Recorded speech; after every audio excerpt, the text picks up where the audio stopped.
Olá, bom dia amigos e amigas aqui do canal Dica de Hoje. Hoje segunda-feira, a última segunda-feira do mês é quando a gente faz aquele vídeo da carteira aqui do YouTube.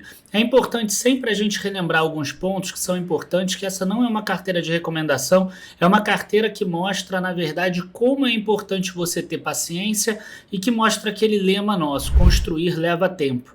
Ou seja, a gente não mudou nenhum ativo desde 2019 dessa carteira e o nosso grande foco é olhar apenas uma vez por ano e fazer aporte. A disciplina é a chave da questão e principalmente a alocação estrutural.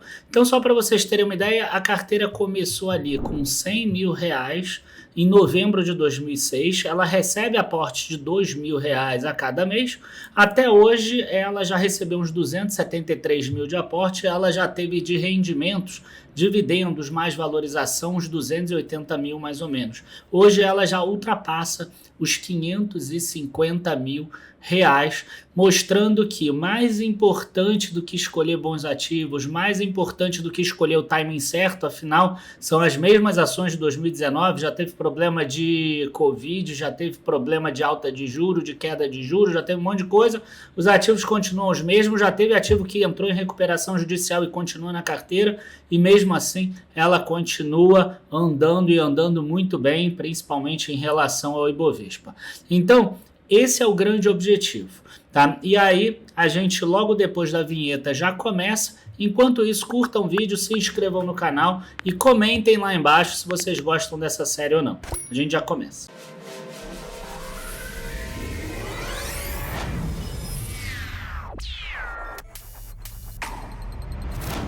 Bom, pessoal, para quem não conhece bem essa série, a gente divide mais ou menos assim. A primeira parte eu mostro algumas novidades que aconteceram, né, com as ações, e esse mês foi mês de anúncio de resultados, então acaba vindo muitos dividendos, subscrições, etc. Então tem bastante notícia para a gente ver, e depois a gente mostra tudo isso na planilha.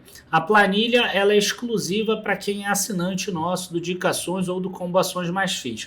Mais informações a gente tem aqui embaixo no link da descrição, tá? Esse mês foi um mês que foi um pouco mais complexo, foi um pouco mais complicado. A gente teve uma queda ali da bolsa e a gente teve aqueles 13 dias seguidos de queda. Para você ter uma ideia, a gente gravou o vídeo, se eu não me engano, no dia 25 de julho do mês passado e agora 23 de agosto. E aí eu pensei assim, cara, a carteira deve ter despencado e pelo contrário, ela subiu, né? Por quê? Porque ela é uma carteira que tem ações, tem fundos imobiliários, tem renda fixa, tem ativos no exterior. Mas o que me chamou mais atenção é que as ações subiram. Sabe por quê? Porque a gente ficou tão ligado nos 13 dias de queda, mas quando a gente pega esse horizonte de tempo que vai de 25 de julho a 23 de agosto, a bolsa caiu na verdade 3%, quer dizer, uma queda super normal. Aquela pessoa que só olhou o home broker no dia 25 de julho e depois foi olhar só no dia 23 de agosto, quer dizer, ele trabalhou, ele fez as coisas dele, aí no dia que ele tinha o dinheiro, ele foi lá e pegou e alocou, ele não percebeu essa queda toda, ele não ficou tão assim preocupado com o que estava acontecendo, ele apenas pegou lá e falou assim, caiu 3%, igual em outro mês ali subiu 5%, igual em outro caiu 2%, enfim, é mais ou menos um movimento natural, tá? E inclusive a gente percebe isso nos títulos públicos também. O que é importante mostrar nos títulos públicos aqui é que a gente teve pagamento de juros, tá? A gente teve pagamento de juros no Tesouro IPCA 2050 com juros. Hoje esse título não é mais negociado, mas lá atrás, quando foi comprado, ele era negociado. E as taxas de juros do Tesouro Direto dos IPCA eles ficaram mais ou menos estáveis, do pré-fixado acabaram subindo um pouco. Aí vamos passar para as notícias agora, eu vou tentar passar rapidinho as notícias aqui, porque são muitas. Itaúsa decidiu a data de pagamento 2 de outubro de todos os dividendos que estavam ali do ano passado, de agosto, de novembro, de dezembro de 2022. Além disso, está fazendo uma subscrição. A gente vai entrar na subscrição. O vídeo falando sobre a subscrição eu fiz na quarta-feira da semana passada. Então vale a pena entrar aqui no YouTube e procurar por esse vídeo que tem ali todos os pontos que vai mostrar como é que você vai comprar Itaúsa por R$ 6,50. Vale, a gente teve aqui, ó, o juro sobre capital próprio da empresa, R$ 1,917. Na verdade, esse número ainda foi aumentado um pouquinho depois, ó, para 1,91847, porque a empresa deve ter feito algumas recompras de ações. Ações que são recompradas então em tesouraria não recebem dividendos, logo o valor dos dividendos aqui de 8 bilhões acabam sendo dividido por menos empresas, o que é bom para o acionista. Aumentou um pouquinho de nada ali, mas aumentou.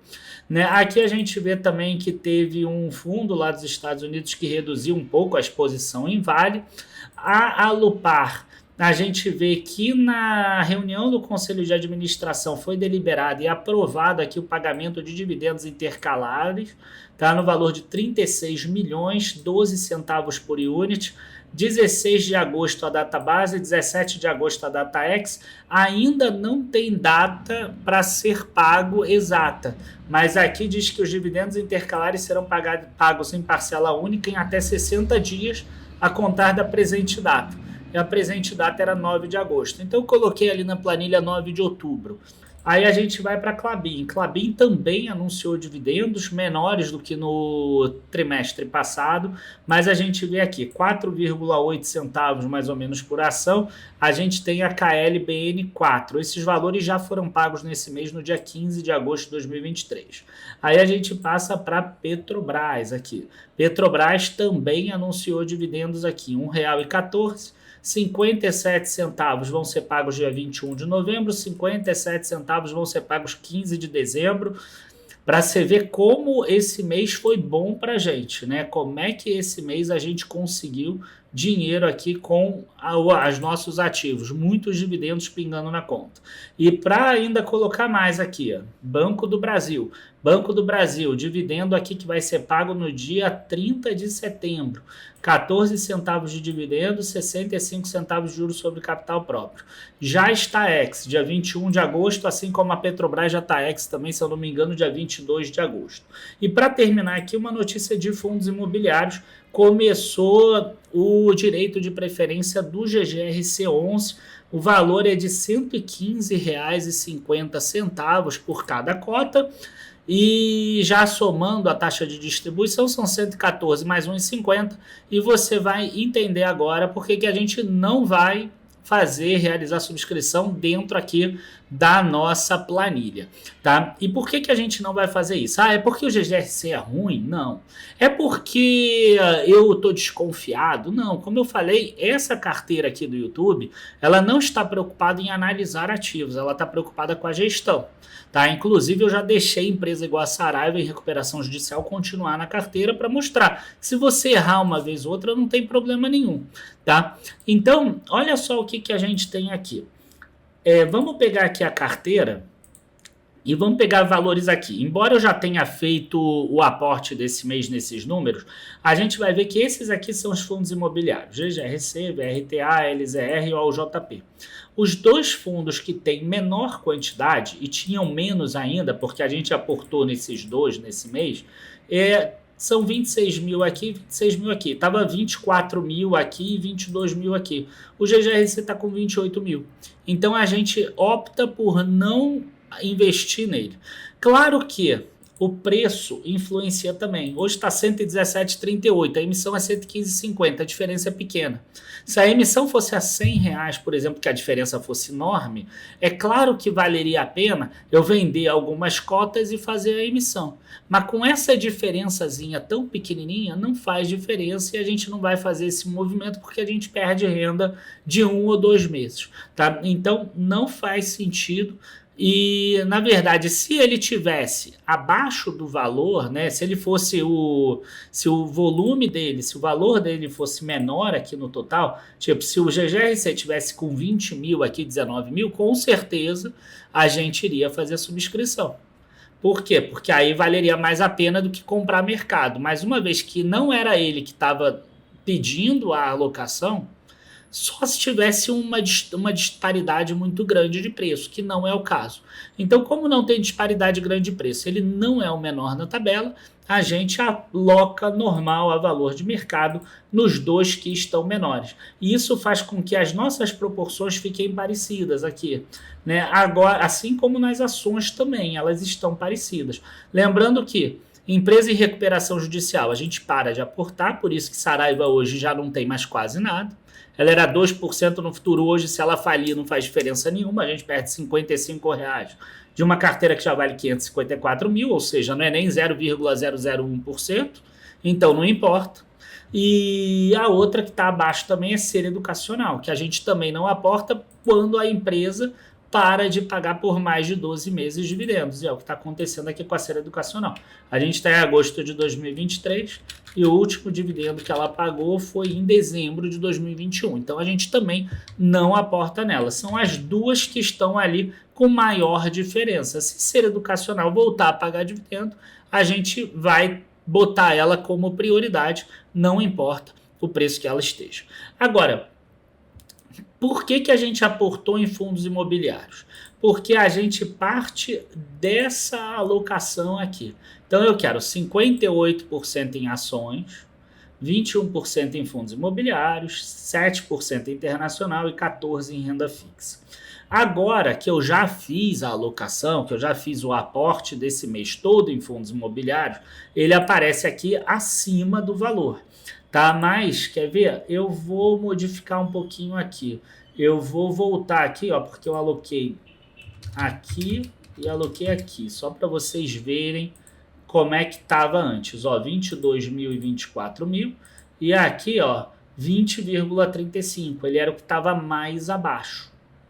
Tá? Então ele era o que estava mais abaixo. O que a gente fez? Ó, tinha renda fixa também um pouco abaixo, eu poderia ter desmembrado um ou outro, eu preferi fazer tudo logo em fundos imobiliários para já aumentar a renda no próximo mês. Então 291 aqui e 260 aqui. Tá? Tem a subscrição de Itaúsa, eu tenho que acabar colocando aqui, mas eu vou colocar só no mês que vem, porque a liquidação vai ser só no dia 2 de outubro. Tá? Então eu já coloquei aqui nas operações de compra e venda, 396, eu tive direito a 61 subscrições, né? E você vai entender vendo o vídeo, mas eu ainda não coloquei, tá? Na verdade, a gente vai passar aqui de 4.393 para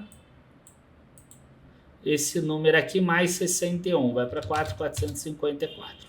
Tá? Então, esse aqui vai ser o número de Itaúsa já para o próximo mês, aí próximo mês eu já coloco. E aí a gente vem aqui, rendimentos pagos, né, que é a parte que a gente mais gosta de ver nesse vídeo daqui. Os rendimentos pagos aqui, a gente consegue perceber que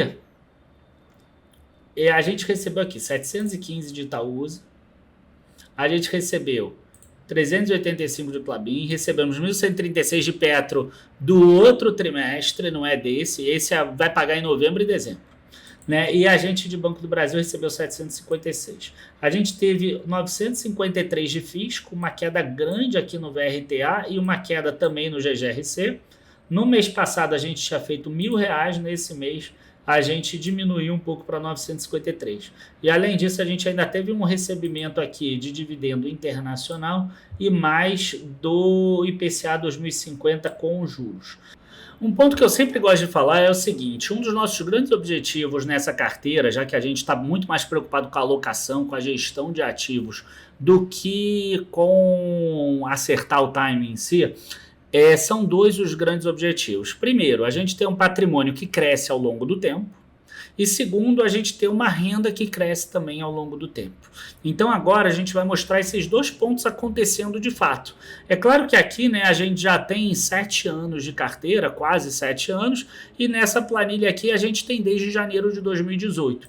Então a gente vê aqui, ó, que fundos imobiliários, ó, tinham um valor lá atrás de R$130, hoje ele já está batendo aqui praticamente R$1.000, né, 953. Então é um rendimento, é uma alta que é muito interessante.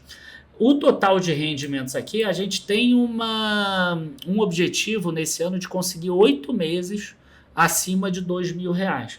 Então a gente tem aqui, ó, janeiro 5.000 passou, fevereiro não passou, então 1 a 1, março passou 2 a 1, abril 1.200 não passou, então 2 a 2, aqui maio passou e junho passou.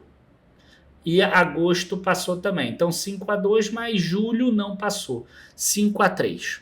Tá? Em setembro, eu sei que a gente tem Petrobras e Vale. Só esses dois já dão R$2.000, ainda tem Banco do Brasil. Vai para uns 2.500. Outubro, a gente tem ali Alupar uns 100 e pouco, Itaúsa uns 400, 500 e pouco, já dá uns 600. Mais os fundos imobiliários vai dar mais uns 1.000, dá 1.600. Essa ainda pode dar problema. Novembro e dezembro, a gente tem dois grandes ali da Petrobras. Tá? Um deles ainda vai entrar Klabin, ainda tem Banco do Brasil, enfim, acho difícil novembro e dezembro dar problema. Então, outubro é que é o nosso grande entrave aí. Né? Se outubro a gente conseguir bater, talvez a gente consiga chegar em 9 meses até. Se não bater em um dos meses ainda que faltam, sendo que setembro já está garantido, a gente chega na meta que são 8 meses acima de 2.000. Aí ano que vem a gente sobe o sarrafo mais, né? A gente vai querer 10 meses, 11 meses acima de 2.000, ou talvez todos os meses acima de 2.000, que aí passa a ser o nosso mínimo. Você vê que a gente já está há vários meses aqui que não fica abaixo de R$1.000. O último mês abaixo de R$1.000 foi aqui, ó, abril de 2021. Então, R$1.000 já é uma renda mais ou menos garantida nisso aqui. E o outro ponto que eu gosto de mostrar para vocês é o crescimento de patrimônio. Né? A gente percebe isso aqui. Ó. Essa aqui vai até junho de 2023. Deixa eu ver se eu consigo colocar aqui para que a gente possa ver o restante aqui. Ó, a gente vê aqui até agosto. Ó. Cresce patrimônio e Bovespa está aqui, cresce um pouquinho. Ah, mas tem aportes? Tem, mas só que a alocação estrutural faz o restante. Tá? A diferença é a alocação estrutural. O que é a diferença? É isso daqui, ó. Aportes 275 mil, rendimentos 279 mil. Quanto que foi de dividendo nisso? 129 mil. Então, quer dizer, a maior parte ainda veio de valorização. No futuro, isso deve mudar. Né? No futuro, a maior parte deve vir de dividendo. Pelo menos é isso que os livros mostram.